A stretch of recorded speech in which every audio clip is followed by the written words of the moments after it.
The Big Show. Or else DeBron Bland, he has a fever, a bad one. The only prescription was more interceptions. Cowboys win 41-35. Well, he was getting dusted until he got that interception. It's a good lesson, though, right? It's a good lesson for life. Like, just keep playing. Or in what's the movie? Dory. Just keep swimming? Finding Nemo? Yeah, Finding Nemo. Why am I saying Dory? Isn't there a Dory? There's a second one that came out like 7 years ago that was called Finding Dory. Finding Dory. Yeah, Dory's like the blue one. That's Ellen. Ellen DeGeneres. DeGeneres. Yeah. Just keep swimming. Just keep swimming. Anyway, if you're Deron Bland or if you're a football player or really in life, there's so many terms like that. Just keep chopping. Just keep swimming. Whatever. But that's what he did and ended up being the difference in the game, him getting an interception. First of all, and we were talking about this a little bit on social media, Jack, at Ross Tucker NFL, at Ross Tucker Pod. The Seahawks wore those sweet throwbacks, but I was alive when they wore those in the 80s and early 90s, and I don't remember anybody thinking they were sweet back then, Jack. Yeah, I mean, like I said, I kind of replied to you. I don't know if you saw. I just think everybody's more appreciative. I mean, I wasn't alive for those, but it's just like all those teams switched to like dark colors, like the Rams, the Eagles, Seahawks. Like they all switched like this. Even the Bills, like the dark navy, just the dark colors, and people just appreciated the bright, unique color schemes. But I think more like the creamsicles and the Kelly greens and whatnot. Yeah, I wonder why they all switched to the darker. That must have just been what the style was then. That's just what every sports team across every league. Sixers, like I feel like there's an example of every sport having that. Late 90s, they all started to switch to the darker colors. Yeah, like black and like just darker shades. Yeah. Kenneth Walker did not play in the game. He was still out for the Seahawks. There were no punts. Like, I'll give you the positives and the negatives. The positives, there were no punts in the entire game.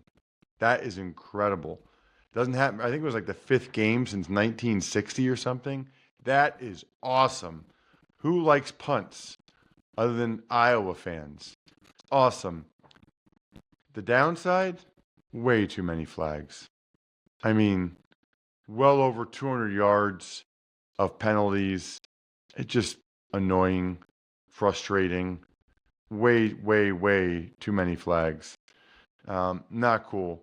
Anyway, it was a back and forth affair, though. Several lead changes, several times where the one team was up by 2 scores, or I guess in the Seahawks case, up by 8 points. Geno had some amazing throws. He threw a laser beam to DK Metcalf, who, Jack, broke the record for the fastest GPS time this year. I think it was like the fastest GPS time since Raheem Mostert, like in 2020 or something. Something crazy. He's 235 pounds. He was moving. I mean, he is a rare, rare specimen. Dak Prescott played awesome. You know why? Because he's awesome. I mean, he's a really, really good player. I'm so glad, to be honest with you, that he's having this good of a year to shut up so many people that just criticize him all the time. Not everybody can be Mahomes.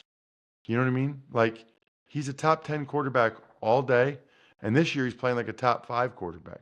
So the Seahawks were up by 8 twice, including in the 4th quarter, but they couldn't close the deal. You mentioned already, Jack, Bland, he got dusted a bunch. Now, in fairness, a bunch of those were like awesome throws by Geno. The one where he dropped it in the bucket on the sideline, the laser beam for the 73-yard touchdown. I mean, Bland had pretty good coverage on those plays. It was perfect passes by Geno, and Metcalf made the play. I thought Geno played extremely well for the most part, other than that one interception to Bland that we keep referencing, primarily getting the ball to DK a lot, but also JSN and Lockett. Charbonnet hurt his knee late for the Seahawks and was doubtful to return. That's not good, especially with Walker already not playing. I mean, ultimately, the things that jump out to me, Jack, the other things, are that The Seahawks got stopped on 4th down 3 times on their last 3 drives when they had a chance to win it.